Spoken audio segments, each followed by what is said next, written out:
जय माता दी भक्तजनों, कैसे हैं आप सब। आप सभी पर माता रानी की कृपा बनी रहे। चलिए आज जानते हैं कि भगवान श्री कृष्ण गरुड़, सुदर्शन चक्र और देवी सत्यभामा से क्यों नाराज हो गए थे। कैसे तोड़ा था श्री कृष्ण ने गरुड़, सत्यभामा, देवी सत्यभामा और सुदर्शन के घमंड को। भगवान विष्णु जगत के पालक है। जब भी भूलोक में नकारात्मक शक्तियाँ उत्पन्न होकर भक्तों को कष्ट देती है, तब उनके नाश के लिए श्रीहरि अपनी योग माया शेषनाग के साथ अवतार लेते हैं और सहायक के रूप में गरुड़, सुदर्शन चक्र सदैव विद्यमान रहते हैं। भगवान विष्णु ने जितने भी अवतार लिए हैं, वे सभी किसी एक चरित्र अथवा भूमिका से बंधे हुए।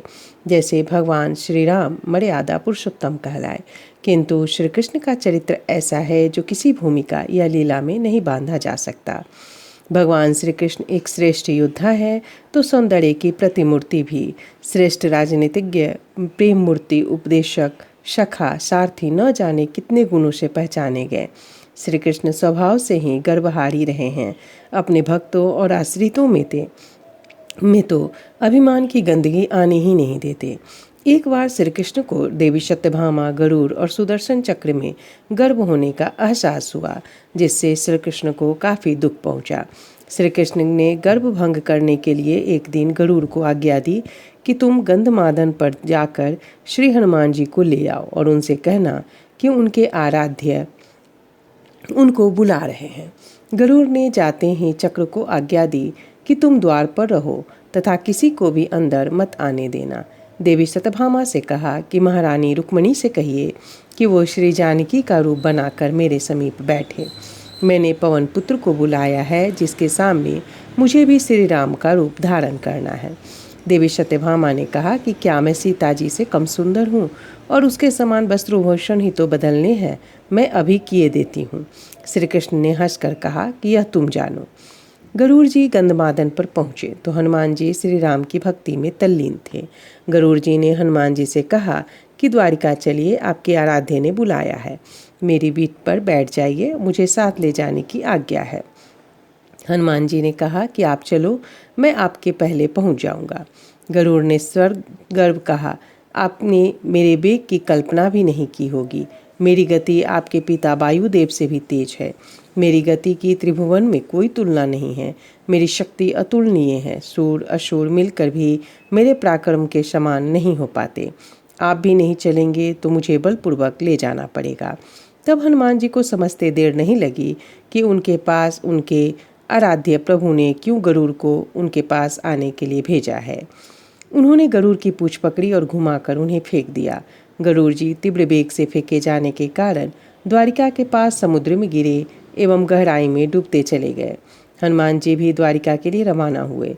द्वारिका भवन के वही द्वार पर पहुंचे तो सुदर्शन चक्र ने उन्हें अंदर प्रवेश करने के लिए रोक दिया और कहा कि किसी को भी अंदर जाने की आज्ञा नहीं है। हनुमान जी ने कहा कि मुझे त्रेता युग में श्री राम के द्वारा 10 ग्रीव विजय के अवसर पर अयोध्या आने पर प्रभु ने कहा था कि हनुमान, तुम्हारे लिए अंतःपुर के एकांत में भी आने में कोई अवरोध किसी भी समय नहीं है।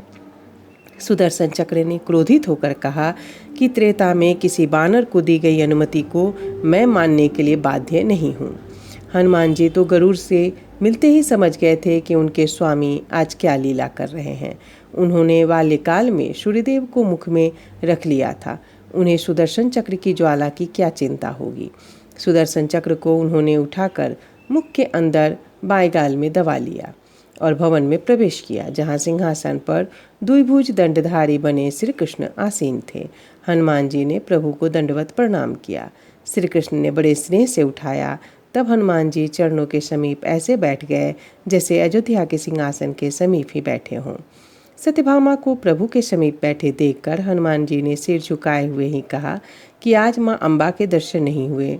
प्रभु सर्वसमर्थ हैं, किंतु उनके स्थान पर आज किसी दासी को स्थान देकर प्रभु ने सत्कृत किया है। यह सुनकर देवी सत्यभामा का मुख लज्जा से लाल हो गया और वे उठकर अंदर चली गई और रुक्मिणी जी को जाकर कहा कि बहन, तुम ही जाओ, तुम्हारा पुत्र बानर आया है, मुझे दासी ही समझता है। सत्यभामा जी रो पड़ी। रुक्मिणी जी आई तो हनुमान जी ने उठकर उनके पाद पदों में मस्तक रख दिया और वंदना की। श्री कृष्ण ने हनुमान से पूछा कि तुम्हें किसी ने रोका तो नहीं। तब श्री मारुति ने कहा कि द्वार पर एक खिलौना मिल गया था। तब सुदर्शन चक्र को मुख के बाहर निकालकर छोड़ दिया और कहा कि इसको इतना पता नहीं कि मुझको अपने श्री चरणों में पहुँचने की अबाध अनुमति दे रखी है। उसी समय गरुड़ जी समुद्र जल से भींगे आए। उनको देखकर हनुमान ने कहा कि आपने इस दुर्बल मंदगति पक्षी को वाहन बना लिया, यह तो धृष्ट ही हो गया है। यह कभी शीघ्र गमन आवश्यक हो तो इस सेवक को स्मरण कर लिया करें। रुक्मणी जी ने कहा कि हनुमान, तुम्हें देखने की बहुत इच्छा थी।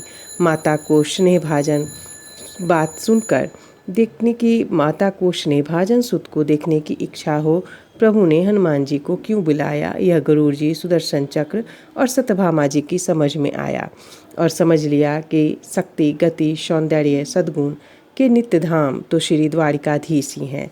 जिस पर वो कृपा करे वही उनसे संपन्न रहता है। इस प्रकार इन तीनों का श्री कृष्ण ने गर्भभंग कर दिया। जय श्री कृष्ण। राधे राधे। जय माता।